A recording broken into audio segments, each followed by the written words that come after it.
Bueno, la perspectiva que nosotros tenemos en la OIM es una perspectiva global sobre el fenómeno de la trata. Como ustedes saben, la trata puede ser trata interna, es decir, dentro del mismo país, pero también puede haber cruce de fronteras internacionales. En este caso estamos hablando de la trata internacional.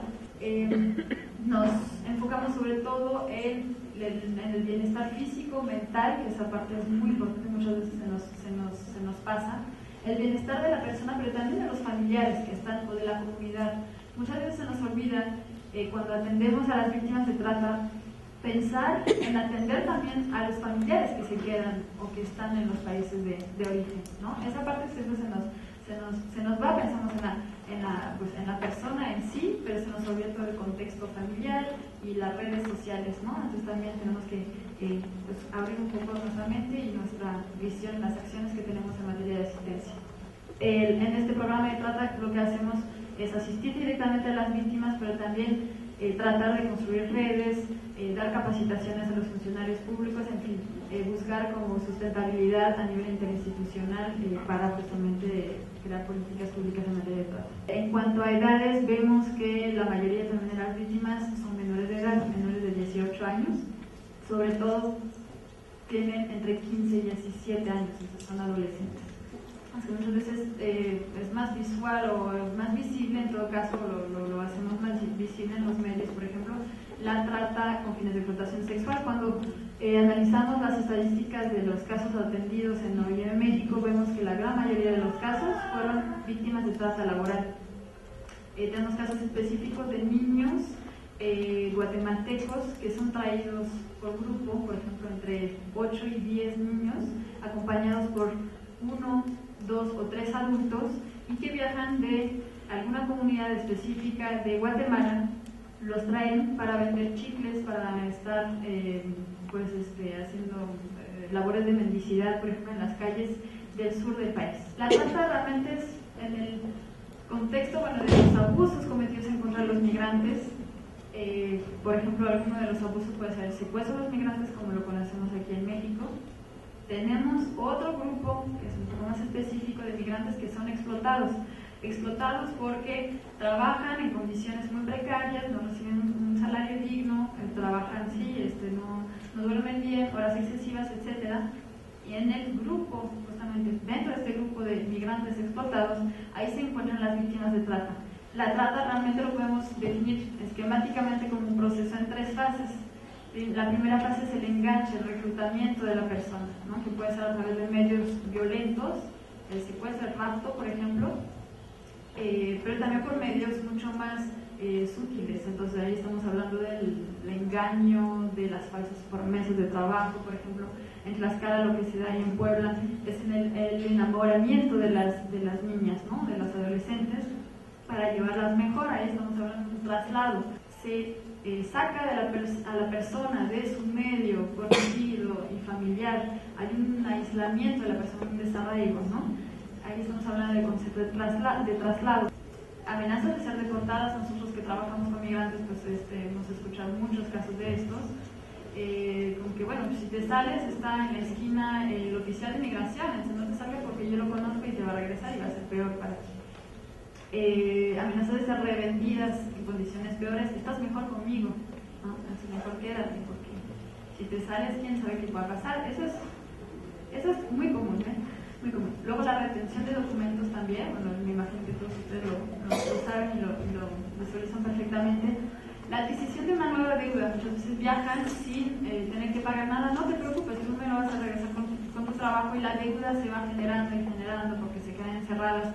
Bueno, tú no estás pagando la comida, no estás pagando tu habitación. Todos estos son gastos que me debes como a mí, tratante, ¿no? Hemos estado viendo que muchas de las víctimas que entran en este proceso de trata han sufrido algún tipo de violencia previa a este delito de la trata. Es decir, en sus comunidades de origen, pues han sufrido alguna violencia familiar, por ejemplo, con su pareja, o una violencia estructural, por ejemplo, pues no tener acceso al trabajo, condiciones económicas muy precarias, muy difíciles, en fin. Muchas veces cuando estamos asistiendo a las víctimas, pensamos que lo mejor para ellas, a las víctimas, es regresarlas con su familia, ¿no? o a su comunidad de origen, porque ahí es donde creció y es ahí donde está mejor. No necesariamente. Hay que también nosotros despojarnos cuando damos asistencia, despojarnos de todo esto, desconstruir un poco todos nuestros sistemas de pensamientos y escuchar mucho a la víctima. Exactamente. Bueno, las consecuencias globales para las víctimas de trata son varias, son pues, económicas, consecuencias legales definitivamente, porque bueno, por ejemplo no tienen documentos o puede haber consecuencias, lo voy a tratar después, cuando ya las víctimas son rescatadas y son apoyadas en la asistencia y se ve cuáles son sus necesidades y por ejemplo si hay algún tipo de riesgo o si la persona no se quiere regresar a su comunidad de origen, pues se puede quedar en el país. Por ejemplo, aquí en México hay instrumentos legales que permiten a las personas contar con un documento legal para quedarse, justamente tener residencia permanente aquí en el país. Bueno, consecuencias en la salud física, en la salud mental, eso es muy importante, muchas veces se nos olvida, pero es importante, y no solamente para las mujeres, para los niños, también los hombres, ¿no? A veces se nos olvida. Y claro, pues tienen consecuencias importantes en las relaciones interpersonales y sociales. Ahora, nosotros como organización estamos defendiendo el hecho de que sí el acceso a la justicia siempre y cuando la víctima consienta justamente a denunciar. Lo que está sucediendo en México y en muchos de los países es esa tendencia a incitar a las víctimas a denunciar los hechos, a denunciar a los tratantes, porque bueno, pues no hay consignaciones, no se persigue el delito, etcétera. Entonces las víctimas nos tienen que ayudar a autoridades a buscar dónde están los tratantes y cómo están trabajando. Sí, lo que pasa es que hay que también respaldarse con unas políticas de protección a testigos y a víctimas. Entonces lo que nosotros defendemos es que si la persona quiere denunciar, bien, pero que esté consciente de cómo se lleva el proceso, que esté consciente de que le va a llevar años, ¿no?, a estar dándole seguimiento a esto, volver a hacer la declaración, ampliar la declaración, etcétera, y que se puede poner en riesgo, ¿no? Entonces tiene que ser un consentimiento informado siempre. Uno de los riesgos que estamos viendo en otra de la tendencia en México es condicionar la atención de las víctimas de trata a la denuncia. Es decir, si tú denuncias te puedes quedar en México, pero hasta que concluya el proceso de denuncia, es decir, ya cuando pues hayamos detenido a los tratantes y demás, pues ya no es válido tu documento, te regresas a tu país. Eso es una deriva muy grave de lo que está sucediendo en México, y nosotros como organización internacional estamos pues, tratando de sentarnos con las instituciones y pues cabildear de que pues, esto no es lo conveniente y pues hay que rectificar esa parte. Las condiciones estructurales coloca a la pobreza, a la desigualdad, al estatus, a la falta de oportunidad, a la impunidad, a las personas en una situación de vulnerabilidad. Las personas no son vulnerables en sí, las mujeres no son vulnerables, los indígenas no son vulnerables, sino son las condiciones estructurales que los colocan en situación de vulnerabilidad. Por lo tanto, la discriminación es igual, efectivamente, al no ejercicio de los derechos humanos. Es hasta el 2001, después casi de 200 años, que la Constitución, en su artículo primero, y no es casualidad que esté en el artículo primero, es como una visión eje desde donde hay que leer el resto de la Constitución, dice que queda prohibida toda discriminación motivada por origen étnico, nacional, género, edad. Aquí dice capacidades diferentes, hay que hacer una reforma para que sean personas con discapacidad, la condición social, condiciones de salud, religión, etcétera, etcétera, y que tenga por objeto anular o menoscabar los derechos y libertades de las personas. Por supuesto, el artículo 133 de nuestra Constitución nos dice que los tratados internacionales, muchos de ellos que México ha firmado en relación a la trata de personas, son vigentes en nuestro país.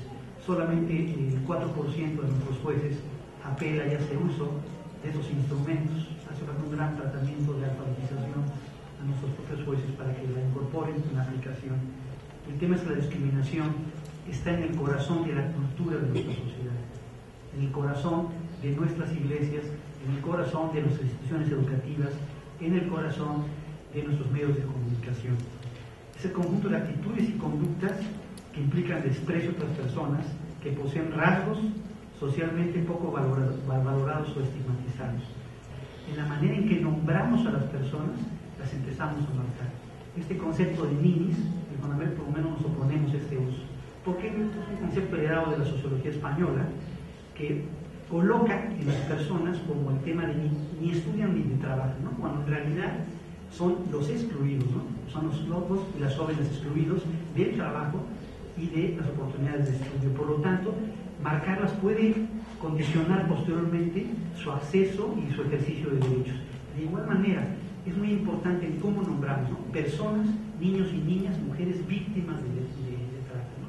Si las nombramos de otra manera, no solamente las invisibilizamos, sino las estigmatizamos. Recuerden, estigma marca, ¿no? Ok. La encuesta nacional del 2005 no tiene muchos datos porque, dijéramos, hecha en ese momento no preguntó específicamente sobre trata, pero nos muestra con algunos datos colaterales cómo hay ciertas conductas de nosotros, las y los mexicanos, en relación a ciertos temas de la discriminación. ¿Bajo cuáles criterios no contrataría una persona?